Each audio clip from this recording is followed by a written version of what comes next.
Regis Gosland, Matt Barge, Bjorn Vermeulen, Ian Anderson, Lewis Manley, Sam Slater, Slavik Piskorz, Thomas Sells, Sander de Bates and Russell Endine. They are rolling around now on this warm-up lap. Obviously they'll be treating this as a bit of a practice qualifying lap, seeing where the grip is and the grip isn't. It looks like Bjorn Vermeulen is going to be the first one to begin a qualifying lap. There he is across the line, and that's Bjorn Vermeulen on his way with Thomas Sells following him and Lewis Manley up there too. So looking like Bjorn Vermeulen is going to be the first one to post a time. We know he's very fast, and the question is how fast he's going to be against Gosland, Barge and the others. Lewis Manley, of course, went in here as the British hope, but he's had a tough time in all the heat races, and he's looking like he's going to be fighting just to make the final itself. So we'll see what he can do. But a great qualifying could change all that. Lewis Manley, I'm trying to see where he's actually scored. He's listed as 14th in the points, so he does have a lot of points. He did have a couple of seconds in the third, so admittedly, if he hasn't won, he's got about the next best thing. So Lewis Manley on the provisional pole, but he's been beaten by Matt Barge. Matt Barge takes the provisional pole, but Lewis Manley second, Bjorn Vermeulen third. Oh, Regis Gosland now comes to second, pushing down Lewis Manley. We're just waiting for Slavik Piskorz. He comes in sixth. So that seals it for Matt Barge. Matt Barge is on the pole now. We've seen some real checkout races by him, where he's pulled off into the lead and disappeared as the second place is Regis Gosland with Lewis Manley. Now this is what Lewis Manley needed to start way up the order here. He will be very pleased with this. It's been a bit of a troubled British Rental Kart Championship this year. It's the first year that he's been in it that he has not recorded wins. Bjorn Vermeulen is in fourth. Russell Endine, potentially a British finalist if he can convert that fifth into a little bit higher up the order. What a run we saw with him setting the record times earlier on, just a couple of races before the semi-finals. Slavik Piskorz sixth, Sam Slater seventh, Ian Anderson eighth, Sander de Bates ninth, Thomas Sells is running in 10th, and any time that Thomas Sells is running in 10th, you know there's some seriously fast people ahead of him. So Matt Barge now begins the roll forward. He's going to take him around very slowly. He's got Regis Gosland behind him. Regis Gosland is likely to want to get a move on Barge pretty early, so Matt Barge should be fully aware of that. He's coming around slowly. He's gone. He's on the gas really early. They're crossing the line now to begin the semi-final here. It's Matt Barge and Regis Gosland is right on his bumper. Lewis Manley seemed to be having a look down the inside of Gosland, but nothing really came of it. It's Matt Barge around the snail section there, and we're looking on screen now. Here comes Barge, and all the field streams through. It's very close as bringing up the rear there. That is Thomas Sells. Now Matt Barge comes down. Lewis Manley to the inside. Bjorn Vermeulen behind him. As Bjorn Vermeulen, oh no, it's not. It's somebody further back. Who is that? It's the 13. And gosh, that was a bit robust there. We'll check on the live timing, see who exactly that was before we make a claim. There's Matt Barge. He's been performing particularly well out in Europe. He's been good in the World Championship, the Polish and the German. And Regis Gosland. Regis Gosland, he almost won the World Championship last year, but an unfortunate incident put him out as of the final that was as well. So Lewis Manley hangs on to third, but he's got Bjorn Vermeulen there.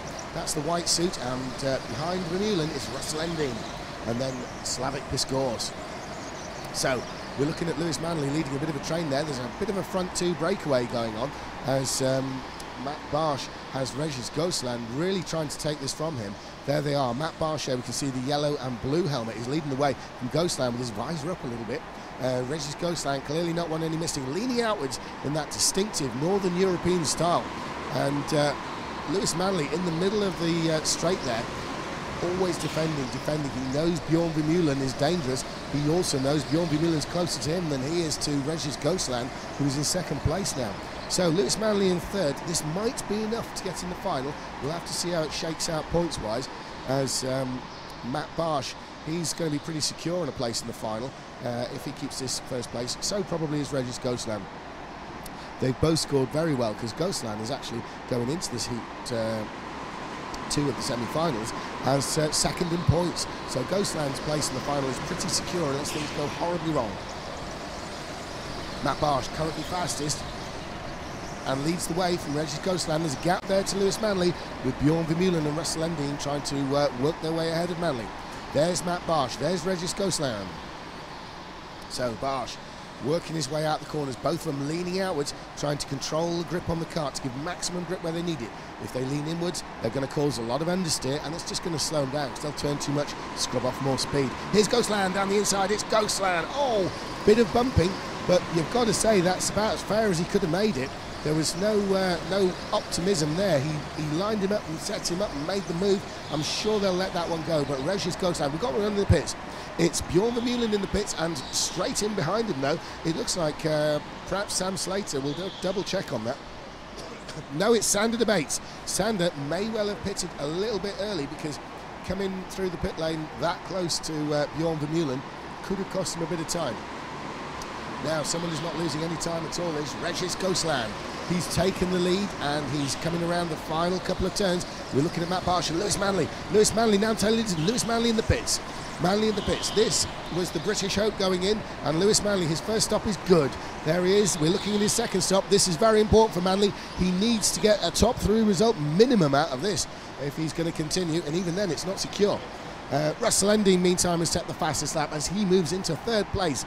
Lewis Manley's stop was good. He resumes in 8th. So the lead is still the Belgian, Regis Ghostland. He's been racing on the world scene for many years now. He's also raced in the World Rallycross with Ford, and totally different kind of game to the indoor karting world, as Ghostland manages to find he's successful at both. He's leading the way in this semi-final. He went into it second on points, so a given, especially if he stays where he is, pretty much a given that he's going to make a place in the actual final itself. Sorry. Matt Barsh and Russell Endine. Now Russell Endine is closing in on the 2 leaders. Russell Endine had just set a new fastest lap for this race. He is the fastest out there. He is closing in, and could we have the first British champion of the British Rental Car Championship since they moved indoors, in line with the big European races? We've been looking at Lewis Manley for that. He's in this race. It may well be Russell Endine if he's got anything to say about it.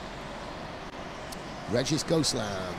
Regis Ghostland is working his way around the outside of that sweeper onto the backstretch. It's Matt Barsh and Russell Endine. Alex, it's looking really good at the moment for Ghostland. Yeah, it is indeed. I've just been catching up with Sam Spinell, Matthias Groten and Tyler Mays, and we'll be having a chat with them after this race is concluded, having been the top 3 for the first podium. So I think my mic is working. Okay, Alex, we'll wait and hear the interview from them as round we go. It's Regis Ghostland with Matt Barsh coming off the Snell section. There's that sweeping bend into the backstretch. These guys really picking up the speed down there. It's Regis Ghostland, but look at Russell Endine in 3rd place. He's a man on the move. He definitely is, and it is a case, as you said, it's an opportunity to continue into the final, and everyone's got to do the absolute best they can, and it is nose to tail, it is wall to wall, it's bumper to bumper here at Formula Fast in Milton Keynes. Absolutely, and look at this. We've got a new fastest race lap in this race. We have to look all the way down to 7th. It's Thomas Zels. Thomas Zels is not out of this yet, even though he's 7th. He's the fastest out on the track. It's Bjorn Vermeulen's taken it, and he is 9th. So Vermeulen himself is not out of this event yet. He is the fastest out on the track, despite the best efforts of the likes here of Regis Ghostland in the 21. There he is. And Matt Barsh, who's now in picture. And then, of course, Russell Endine following. Neither of the top ones have pitted yet. The top 3, Slavik Piskor's is still there in 4th, Ian Anderson 5th, Sam Slater 6th, Zels 7th, Manley 8th. He has pitted though. Bjorn Vermeulen 9th. He also has pitted, and Sander de Baets, who came in right behind Bjorn Vermeulen. So let's sort of see how this is shaping up. We've had another pit stopper, I think. It may well be Zels, or maybe Vermeulen's passed him on merit because they are close. Okay, so here comes Regis Ghostland, Matt Barsh. And there's Lewis Manley in picture. That's him going down the backstretch. He's got the close attention of Bjorn Vermeulen. Currently they are 7th and 8th, but they have made a pit stop. That's the hairpin at the end of the backstretch. There's Lewis Manley. Look how close Bjorn Vermeulen is. He's having to run really close but not crash into him, because if he does run in the back of him, all he's going to do is cost himself time. But the drivers at this level are able to do that. They can run that close without costing themselves time. Alex, it's a joy to watch. It is indeed, and it's been nothing but spellbinding action all day long, and we've still got the finale to come. It's going to be really, really tasty as to find out who's going to be in the final and who is going to be on the top step. And we've got a pitter. We've got someone coming out of the pits out to the group. It is the 13, and the 13, of course, is Ian Anderson. Ian Anderson, he's come from the Faroe Islands, so goodness knows what his local track is. But Ian Anderson, he's shown well. He's won races this weekend already, and he's back out into the action in 8th place, chasing down Bjorn Vermeulen. Yeah, it's like you say, I would be interested to speak to him and find out what his local track is, whether it's just around the corner or if it's a few hundred kilometres away. You just never know these days where these guys practice. Yes, he might have to take a light aircraft just to race anything at all. But anyway, let's have a look. He's certainly got some practice in somewhere, because he has been storming all weekend. He is closing down on the 17 there, which is Thomas Zels. Hang on, how does that work? Are we looking at Ian Anderson? No, that's Sander de Bates we were looking at there. I thought it was Anderson, but it is Sander de Bates, one of the Belgians. Okay, so Bjorn Vermeulen still fast on the track. There's Ian Anderson that we were talking about, working through the Snell section. He's onto the backstretch in a second. There's Lewis Manley with Bjorn Vermeulen, and then comes Ian Anderson. Manley defending all the time down that backstretch. He's not even looking to see if Vermeulen is in right on his bumper there. He's just purely assuming he's going to be and not trying to give him any options.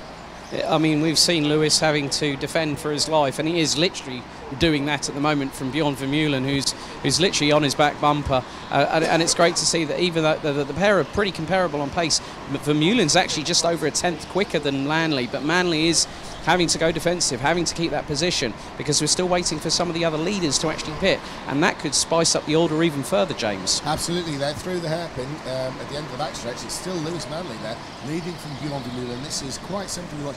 Bjorn Vermeulen is sitting there just waiting for anything to show itself from Lewis Manley. The key thing, he can't afford to crash in the back, and he can't afford to lose any time. They're on the Snell section, those two. Meantime, there's Ghostland with the lead, Matt Barsh and Russell Ending trying to close in on him. There's the leader there in the very much blue suit there, Regis Ghostland. Yeah, so I mean, it's just a case of waiting for the opportunity, and the battles are up and down the grid, especially when we've got the top three in contention of getting as big a point score as they can going into, having the A final coming up next. That's really going to put the cat amongst the proverbial pigeons. Absolutely, and we just caught sight there. We're looking at Matt Barsh, but we just caught sight there of Slavik Piskor's in fourth with Sam Slater. So here are the leaders: Ghostland, Barsh. There's Ghostland in the blue. There's Barsh following him, and that is Russell Ending, who now really is with those two leaders. He's about the same distance from Barsh as Barsh is from Ghostland. So, well, we've got someone coming in the pits, have we? Yes, we have. I think this might well be Sam Slater. It's the 14, that is Sam Slater. Sam Slater makes a stop, and he makes a second stop. It's all looking good. There's Slater in the 14. He raced ahead, but he's lost position to Lewis Manley and Bjorn Vermeulen, and he's going to lose a place there to Ian Anderson, maybe.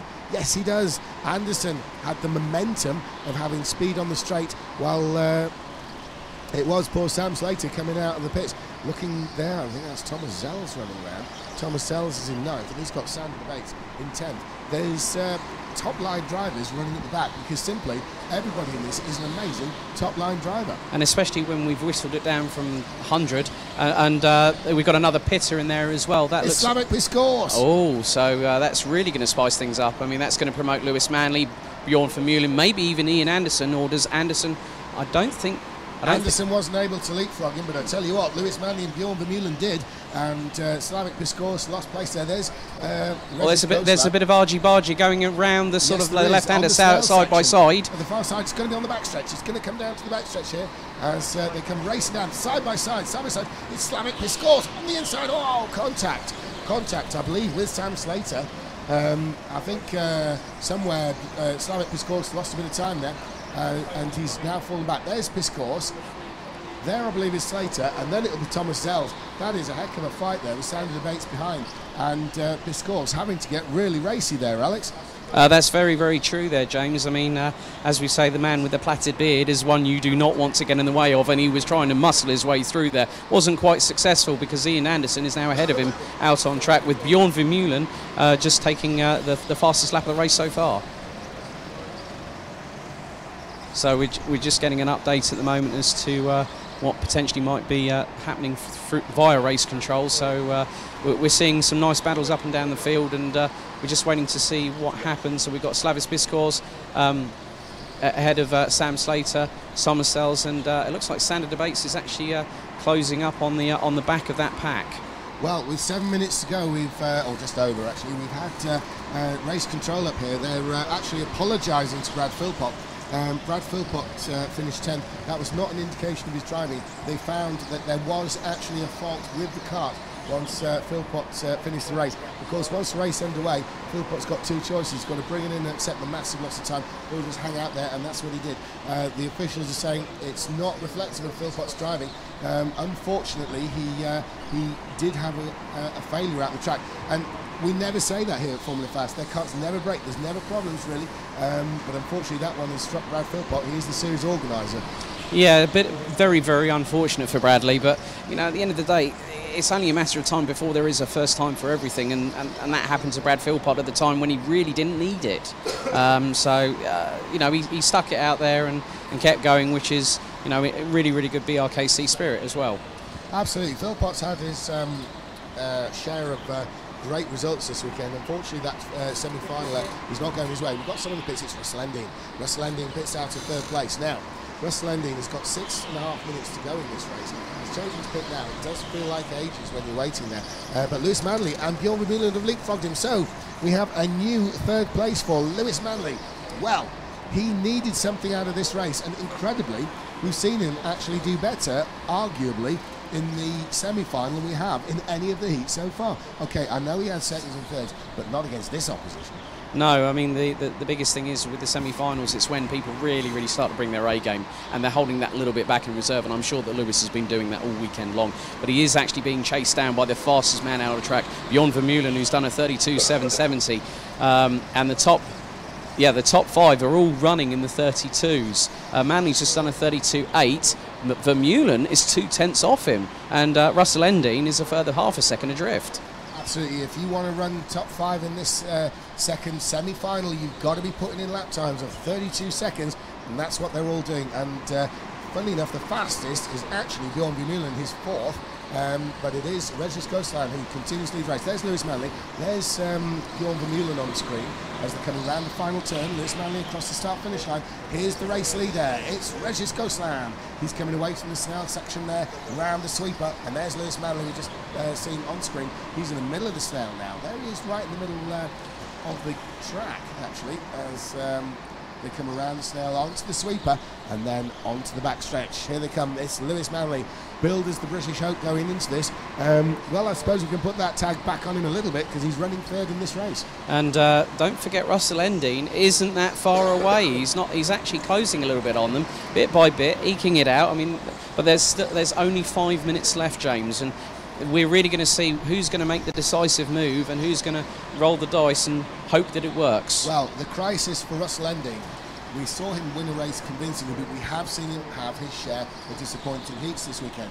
He went into this in 29th place. So remember, these semi-finals, it's not about just being top three, it's the right to continue scoring. Yes. And the top 10 on points after this will be going through to the final. Russell Ending came through 29th in points, so he actually needs a win, if anything, yes, to sort of claw himself up. Fifth place just won't cut it for Russell Ending, although you can bet your life he's trying his formidable best. Third place might cut to Lewis Manley, who sets a new record lap for this race. He is the fastest on the track, the British Hope, Lewis Manley, as Regis Ghostland continues around its barge. How far back is Manley? We should be seeing, there's Ghostland. He's entering the snail section there. Look at him go. He really is making it look, I wouldn't say easy, but he's making it look doable. You can bet your life if you're out there, it would look very fast indeed on that kart. And here comes Barsh. And Lewis Manley's just reacted to Matt Barsh because the gap between them is 11.2 seconds. So Manley knows he's got to close that gap down quickly, and he might take Vermeulen with them, and that could potentially give them an opportunity to actually doorstep Barsh coming out of pit lane. Yeah, the reason why Manley needs to keep cracking in these times if he's going to do well is he is about the right distance for Matt Barsh to pit and come out just ahead of him. It would be a fight, but I think Barsh would win it. However, if Manley can keep going quick and actually make inroads to Barsh, Barsh will come out behind him. And all he needs to do is be just behind him because Manley will have momentum on his side. He definitely will. He definitely will. So we're getting a further update from race control as we speak, as the battle between Lewis Manley and Bjorn Vermeulen intensifies with Vermeulen. It's the race leader. It's the race leader. Ghostland in the pits. Regis Ghostland. Now, where's he going to come out? Where's he going to come out relative to Lewis Manley in third place? Sorry, talking over you there, Alex, but Ghostland is coming out the pits. Here comes Manley, and Vermeulen are not able to leapfrog the race leader. Their real target, it has to be said, is the one who's assumed the lead now, Matt Barsh, and we'll probably see him in the next couple of laps. It's 2.5 minutes to go. Yeah, that's very, very true. But it's all going to come down to what Matt Barsh does, because he's got 2.5 minutes remaining. Has he pitted? That's the big question, and we've missed out on this numerous times already. He has pitted now. He is in the pits, but it's only 10 seconds. This could be Lewis Manley's chance. He only came in with a 10-second advantage. Lewis Manley's going to do it. He's going to do it. So's Bjorn Vermeulen, and they take the place from Matt Barsh. Incredible. So in the Snell section, we've got the leader, Regis Ghostland. We know that, but look at this. It's Lewis Manley. There is the British hope with Bjorn Vermeulen right on his tail, and now bundled from first to fourth is Matt Barsh, and he won't take that one lying down. He will not be happy with that at all, will Barsh?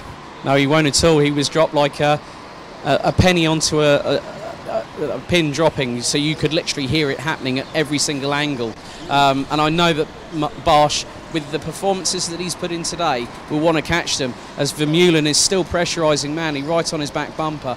But I'm just wanting to see Barsh has actually got there's a couple of kart lengths between Vermeulen and Barsh there, James, and it's looking to be quite tough for him to make any sort of last-ditch manoeuvre with only 90 seconds remaining. Absolutely. Now Matt Barsh will see Lewis Manley as his worst enemy right now, but it has to be said, he could also become his best friend, because if Barsh can catch up to Vermeulen, it'll take some pressure off Manley, because Vermeulen, he is also fighting to get into that final. It's not a given from Vermeulen either. He's been a little bit down the order today in terms of points, and well, he's 8th, so he's looking good if he can stay 3rd, but he can't fall back from there. Yeah, that's very, very true. Now the leader, Regis Ghostland, is coming through, and I think that the next time round after this will probably be the checker there. And it's could well be the checker, there's a nice intensity. There we go. Vermeulen's trying to go past Manley, and I think he'll only have one more lap. Here's the checker. What's going to happen with Lewis Manley? Ghostland takes the win in the semi-final. Look at Lewis Manley. He's shaking his fist. That is going to feel like a race win for Manley. That is probably his top performance. That's the Lewis Manley we used to see. I think, you know, I don't want to speak too soon, but he may well have saved the day right at the last minute there in that semi-final. I think he definitely, as I said, he needed to push, and he pushed at exactly the right time, and he made it count. So, and it was really tight between him and Vermeulen for second place. Lewis Manley has a really nice points haul behind Regis Ghostland, who took the race victory, with Bjorn Vermeulen running at completing the top 3, and we will try and catch up with some our podium guys from not just this one but the previous one, with Sam Spinell, Tyler Mays and Matthias Grutten as well. I tell you what though, it's going to be very close on points. I know it seems complicated, folks, especially those of you following along. We're not seeing a live points update because we can't get one, because there are several races to call. However, if you think about the positions back there, Ghostland came in to this second on points. He's going to the final. He's made it. He won the race. However, Lewis Manley was some way down the order in 14th on points. He came second. Bjorn Vermeulen was up in 8th place on points. He came 3rd. Barsh, though, who came 4th, was 5th on points. So it may well be that despite finishing behind, one of those others could sneak a place into that final. Yes, I was going to say, I know it sounds complicated. We're going to have to see how it is. It's a very, very fair system, but one that only shows itself at the end of the scoring here. And the end of the scoring will come soon, because we have a semi-final coming up, which is the final semi-final. How does that sound a bit weird, isn't it? The last semi-final. I think I'm going to call this one the semi-final of death, because it is literally, we've got some of the big hitters, Ruben Boutens, Tom van Dijk as well amongst there, Ramos Pinheiro, Tom Kempick, Stefan Verhofstadt, so Kyle Power as well. You know, a lot of these names you cannot discount for who's going to try and get it on pole, and I'm sure that Ruben Boutens will be trying his damnedest to get on the front of the grid to make sure it all counts and gets a perfect score going into the final. Absolutely. Now, the interesting thing of it is although it seems like an absolute list of heavy hitters, they are taken evenly from the top 30 results. That's just how it's panned out. It's not like we got, say, the top 5 in here or anything like that. It is an even spread of points. It's just that some of the names are, the way it's shaken out in the heat races, some of the names are ones we would associate as being slightly superior. As Alex, you were saying, we are looking here at Ruben Boutens, Tom van Dijk, Andy Gaban, Chris Daines, Annalene Boutens, Ramon Pinero, Patrick Niroda, Tom Kempink, Stefan Verhofstadt, Carl Power. And what's interesting from this is not who will get through, but who is going to get elbowed out. There's some names there that you just, it's hard to imagine the final without them, but there's only going to be 3 of them going through. That's very, very true, and I'm sure that we'll probably see the Boutens duo hopefully in the final, and let's hope that Annalene can maybe usurp her brother for a change, unlike it was the other year. Well, we've seen Annalene out-qualify her brother before, but nobody has outraced Rubens since Annalene took a heat win off him in 2015, such as Rubens' massive domination and success at this championship. Ruben Boutens we will be seeing in action. We'll also be seeing Annalene Boutens in action. So the Dutch brother and sister duo, who is so strong in the international indoor karting scene right now. Obviously, Annalene is a multiple ladies world champion. Ruben Boutens is not a world champion at all. He keeps trying. His best result has been second, but he keeps trying at world level, but he keeps winning here at British national level. Well, funny enough, talking about drivers, we've Mr. Phil Potter's just walked in, so we might want to have the organisers have already said he had a bit of an unlucky run in there. He's the series organiser, but he had a bit of an unlucky run. Kart failure on him during the race. It wasn't enough to stop him, but they have had a very rare failure. Brad, it's just really unlucky because this doesn't happen at Formula Fast. It's really unlucky it's happened to you in the semi-final when it counts. Yeah, unfortunately, sometimes it happens at a crucial time, and it did for me today. So semi-finals haven't been the best for me over the years here at BRKC. I made a mistake in one year. It was a little bit over the white line back when we used the system where you had to stop with a lollipop, and kind of navigated my way through it last year and made the final, but this year it wasn't to be. It was going well, but it wasn't to be. Unlucky, Brad. Obviously, moving away from your performance, which has been really good, you've been really strong all weekend, shown that you're a worthy driver at this level. It is your championship, but there's no gimmies for the championship coordinator, is there? Nope. As we can see. I don't get any kind of special treatment, thankfully, and I wouldn't want it. Absolutely. Well, a very fair approach there, Brad. But we're looking at this semi-final here. The semi-finals, obviously, it's an even spread of drivers down from 1st to 30 on points. But just a list of names, it does feel like the horrible one, doesn't it? I mean, we've got the Ruben Boutens, we've got his sister Annalene, we've got Tom van Dijk, Andy Gaban, Chris Daines, Ramon Pinero, Patrick Niroda, Tom Kempink, Stefan Verhofstadt, Carl Power. These are all people who, if you've got to go on the racetrack, you'd want to avoid. Yeah, I was looking at all of the semi-finals, and each one of them looked absolutely horrendous. I wouldn't want to be in any of them. Had to be in one of them. But yeah, it's going to be another tough fight. I didn't really get a chance to watch the last one. Didn't really get a great chance to watch the first one either. What happened in the last one? Okay, on the first one we had Matthias Kroot and Sam Spinell running away with it. You probably saw them coming past you as a pair. That was pretty much the situation to the end. But the last heat race, it was Regis Ghoslan that won. But incredibly, Lewis Manley undid all the problems of his weekend so far by coming through to second. Ah, now, right. Well done, Lewis. What we're worried about, though, from a purely nationalistic point of view, is the fact that he finished ahead of Bjorn Vermeulen and Matt Barsch. Now, we know that these semi-finals are the right to continue scoring. So it's the top 10 on actual points that go through, not just the top 3 of the semi-finals. Absolutely, that's right. So they're continuing to score. Lewis Manley came into this in 14th. Bjorn Vermeulen, who was behind him, came through in 8th on points into this, and Matt Barsch came into this